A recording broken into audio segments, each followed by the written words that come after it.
Film की शुरुआत में एक प्यारी सी हेजोल को दिखाया जाता है जिसका नाम लाटे होता है।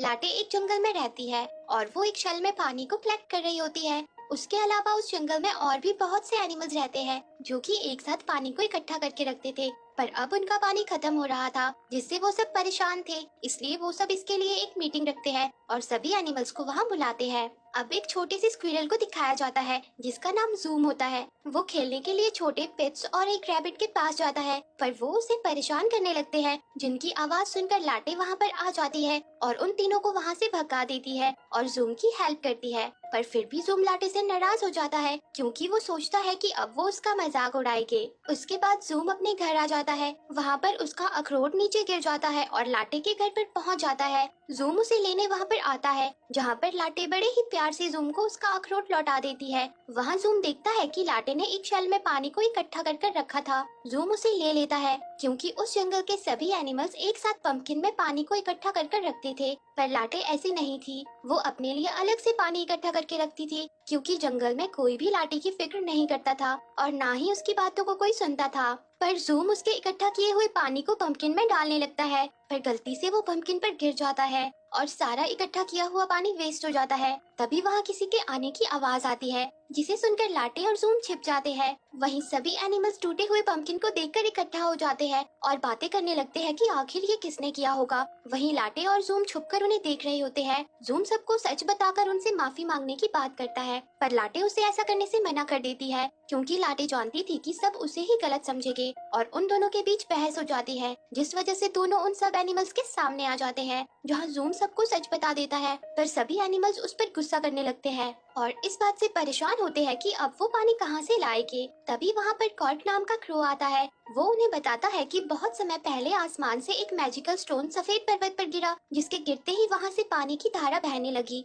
और सभी को पानी का भंडार मिल गया। पर फिर भालुओं का राजा बंतूर वहाँ आया और वो उस स्टोन को चुरा कर ले गया जिससे सारे नदी नाले सूख गए। पर अगर कोई बहादुर उस भालू से जाकर उस स्टोन को ले आएगा तो फिर से पानी वापस आ जाएगा और सारी पानी की प्रॉब्लम्स दूर हो जाएगी। वहाँ पर सभी एनिमल्स कॉर्क की बातों को झूठ समझते हैं पर लाटे को उसकी बात पर विश्वास था, इसलिए हमारी प्यारी लाटे बहादुर बनकर अकेले ही उस स्टोन को लेने निकल पड़ती है। रास्ते में लाटे को एक बीवर मिलता है। लाटे उससे बंतूर की गुफा का रास्ता पूछती है और वो उसे बंतूर की गुफा का रास्ता बता देता है और हमारी प्यारी लाटे अपनी डेस्टिनेशन की तरफ निकल पड़ती है। अब रात हो जाती है और प्यारी लाटे एक पेड़ के नीचे सो जाती है। वहीं सुबह जूम लाटे के घर जाता है। उसे लगता है कि शायद लाटे वापस आ गई होगी पर वहाँ पर उसे लाटे कहीं भी नहीं मिलती। तब जूम लाटे के पैरों के निशान की मदद से लाटे तक पहुँच जाता है और लाटे को वापस घर चलने को कहता है पर लाटे उसकी बात नहीं मानती और आगे बढ़ जाती है। जूम भी लाटे के पीछे जाने लगता है। रास्ते में उनके पीछे एक जंगली बिल्ली पड़ जाती है पर एक पेड़ की टहनी उस पर आ गिरती है जिससे वो बेहोश हो जाती है और लाटे और जूम की जान बच जाती है।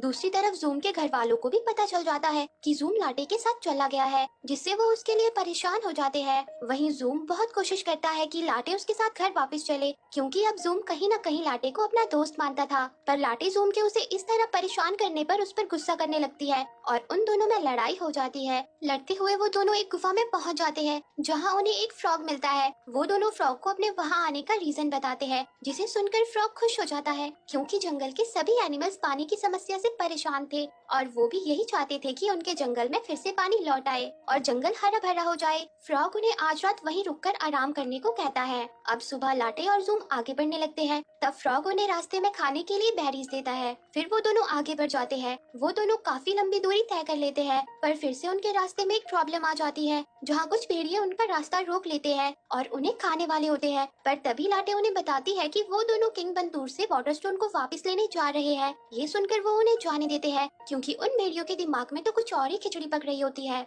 अब जूम को लगता है कि हम कितनी दूर तक आ गए हैं पर वाटर स्टोन का तो कोई नामो निशान भी नहीं मिल पाया, इसलिए वो लाटे को फिर से वापस चलने के लिए कहने लगता है। पर लाटे अब इतनी दूर आकर हार मानने वालों में से नहीं थी। फिर जूम उसे बैरिस देकर वापस लौट जाने का डिसाइड करता है पर लाटे बैरिस लेने से मना कर देती है। इस वजह से यहाँ पर फिर से वो दोनों बांगड़ू लड़ने लगते हैं जिससे उनकी बैरिस नीचे गिर जाती है और साथ में लाटे भी नीचे गिर जाती है और लाटे जूम पर गुस्सा होकर आगे बढ़ जाती है। अब जूम भी सोचता है कि इतनी दूर आकर अब मैं लाटे का साथ नहीं छोड़ूंगा और वापस लाटे के पास आने लगता है। जहाँ रास्ते में वो एक ऊंची सी पहाड़ी पर चढ़ जाता है जहाँ से उसे किंग बंतूर की गुफा और उसका हरा भरा जंगल दिख जाता है। जूम ये बात जाकर लाटे को बताने की सोचता है, पर तभी उसका पैर फिसल जाता है और वो कुछ भालुओं के बच्चों के बीच पहुंच जाता है जहां वो खेल रहे होते हैं। वहां पर वो एक छोटे भालू जो कि बंतूर का बेटा सांभरू होता है, उसकी पीठ पर छुपकर गुफा के अंदर जाने लगता है। सांभरू को इस बात का पता होता है कि उसकी पीठ पर कोई छुपा हुआ है, पर वो कुछ नहीं करता और जूम को गुफा के अंदर ले जाता है। सांभरू बहुत ही भोला भाला होता है। वहीं लाटे रात होने पर एक गुफा के बाहर सो जाती है जो कि एक बूढ़े हेजोल की थी। वो लाटे को वहां देखकर उसे वहां से जाने को कहता है, पर लाटे उसे अपना डैड समझने लगती है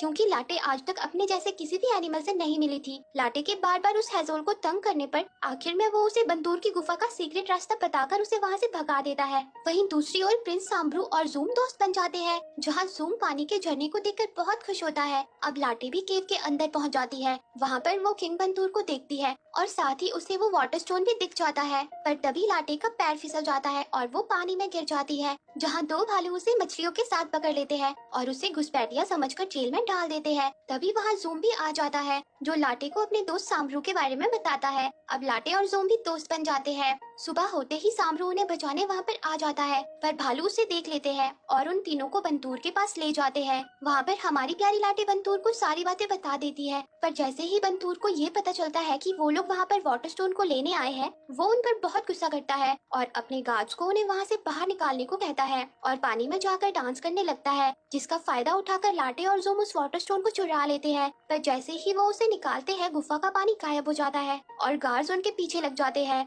यहाँ पर सांभरू उनकी वहाँ से निकलने में मदद करता है। सांभरू जानता था कि वाटर स्टोन के सफेद पहाड़ी पर दोबारा लग जाने से सभी एनिमल्स को पानी मिल सकेगा। सांभरू एक साफ दिल का भालू था, पर तभी बंदूर वहाँ पर आ जाता है, पर वो उन्हें रोक नहीं पाता। आगे चलकर जूम और लाटे को फिर से वही भेड़िए मिलते हैं और वो भी उसी वाटर स्टोन को पाना चाहते थे, इसीलिए उन्होंने पहले जूम और लाटे को जाने दिया था। अब बंदूर भी वहाँ आ जाता है और वो आपस में वाटर स्टोन के लिए झगड़ने लगते हैं। वहीं वो जंगली बिल्ली भी उनके झगड़े में शामिल हो जाती है। अब जूम उन सबको अपनी बातों में उलझा लेता है। वहीं लाटे उस वाटर स्टोन को ले जाकर सफेद पहाड़ पर लगा देती है और तभी वहाँ से पानी निकलना शुरू हो जाता है और पूरे जंगल में पानी पहुँच जाता है। सभी एनिमल्स उसे देखकर बहुत खुश होते हैं और कॉर्क जूम और लाटे को लेकर घर आ जाता है, जहाँ पर सब उन्हें देखकर बहुत खुश होते हैं और उनकी बहादुरी के लिए उन्हें शाबाशी भी देते हैं। जिसके बाद वो लाटे को भी अपना लेते हैं और सभी खुशी खुशी रहने लगते हैं और ये मूवी यहीं पर एंड हो जाती है। तो दोस्तों, आपको ये मूवी कैसी लगी कमेंट करके जरूर